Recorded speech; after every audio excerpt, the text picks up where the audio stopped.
Je vous remercie, Madame l'honorable députée, Monsieur le Président, Monsieur le Premier ministre, Mesdames et Messieurs les membres du gouvernement, honorables députés. Nous savons tous que le 12 février dernier, la Cour des comptes a rendu public un rapport qui faisait état de graves irrégularités dans le cadre de la gestion de nos deniers publics. Ces faits qui ont revêtu la forme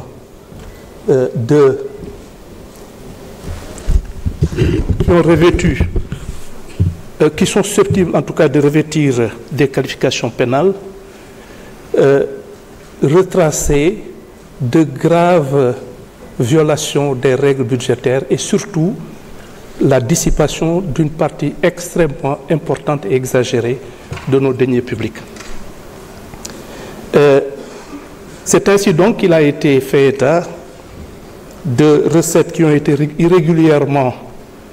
rattachées à des exercices budgétaires pour minorer le déficit budgétaire. Il a été également fait état d'importants crédits qui ont été transférés à des services non spécialisés de l'État via des comptes de dépôt pour y effectuer des opérations qui ne sont pas retracées dans la comptabilité de l'État et échappent de ce fait au contrôle de régularité préalable nécessaire à la préservation des deniers publics. La question de Madame le député est surtout relative à l'attitude de la justice par rapport à ces violations extrêmement importantes de nos règles de gestion et des pratiques qui ont été à l'origine de la dissipation d'importants montants de nos deniers publics. Il va de soi qu'une enquête sur la base, évidemment,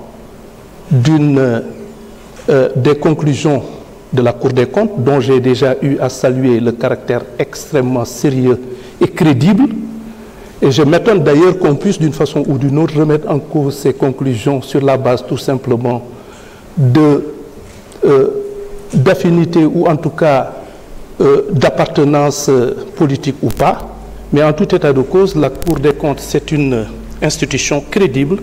et dont la mission est entre justement dans le cadre de ces conclusions. Il est important de dire que la justice sera saisie, des enquêtes seront ouvertes et on s'évertuera à établir effectivement l'ampleur du mal dont on est saisi,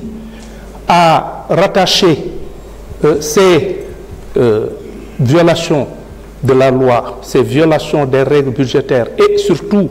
cette dynamique de dissipation de nos deniers publics. On veillera à faire une enquête, des investigations qui auront pour finalité non seulement de les établir de façon tout à fait irréfutable au moyen de preuves intangibles, mais en plus de mettre en cause et de poursuivre toute personne qui aura eu à commettre un quelconque acte de nature à favoriser cette entreprise criminelle.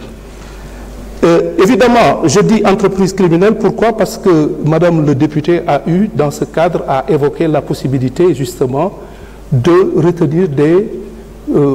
peines beaucoup plus graves. C'est une possibilité, mais en tout état de cause, ce qui est le plus important, à nos yeux,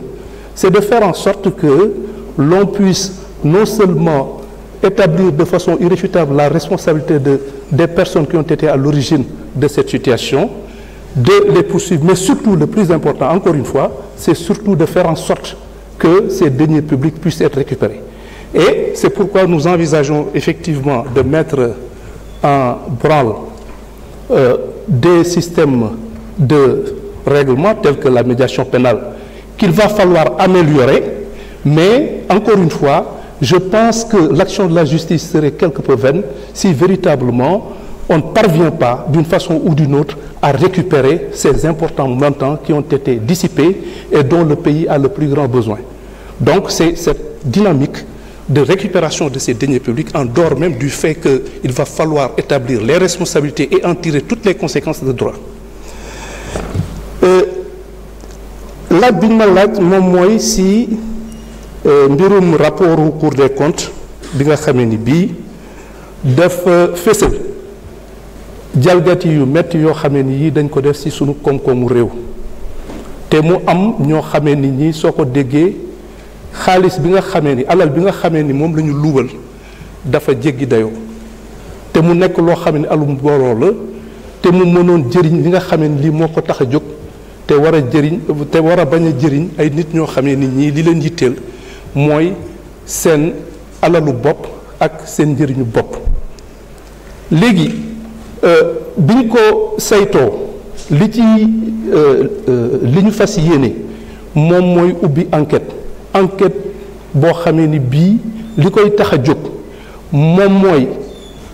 saxal li nga xamee ni lii moom lañ la Cour des comptes wax suñu paree itam ñu fexe noo xamee ni ñëpp képp koo xamee ni kii laale na ci ñu mën koo topp ci yoon si ëttu attekaay bi nga xamee ni mooy yelloo atte maanaam jalgati yoon yooyu nga xamee ni nemmeeku nañ ko. dëgg la lépp lu ñuy def itam day nekk loo xamee ni si yoon lay ne si yoon lañ koy tëral te képp koo xamee ni kii laale na ci lépp li nga xamee ni yoon may na ko ko dinañ ko bàyyeel waaye lépp li nga xamee ni lii moom moo war ngir ñu saytu mbir mi xaalis bi fexe nuñ ci jotaate wala ñu jotaat ci lu ëpp solo te ñi nga xamee ni ñii ñoom laale nañ ci li yoon wax lépp li yoon wax si xeetu yaru yoon ñu teg leen ko su fekkee ni ëttu attekaay yi nga xamee ni yii ñoom ñoo ko war a atte fésal nañ ko fésal bu leer a leer a leer léegi nag li ñu gën a yitteel moom mooy ñooñu ñu xàmmee leen ñu mën leen topp ñu mën leen laaj ñu mën a toppaat itam alal boobu léegi dafa am ay procédure maanaam ay doxalin yoo xamee ni yii yu mel ni médiation pénale yoo xamee ni dañuy seet su fekkee ni nangu ngaa indi xaalis ba mu mat sëkk wala si anam yoo xamee ni yu leer naññ la ñu jéem a seet nu ñuy amee yërmande ci yow waaye li ci ëpp solo moom mooy ndax xaalis bi aussi suñ ci mënee jotaat ndax daf ñu yitteel lool te it mu amal ñu solo lool ñu fexe nuñ ci jote si anam yoo xamee ni yii day mucc ayib waaye du caaginu itam ndax médiation pénale itam moo tax ma ni il faut ñu gën koo dëgëral mais du nekk loo xamee bunt la boo xamee ni bii yenn nit ñi nga xamee ni dañu def ndeyu ñaawteef yu rëy ñu mën cee génn boo xamee ni bii day mel ni rek li ñu def du loo xamee ni dafa garaaw boo xamee ni ñëpp ñu ngi koy joytu donc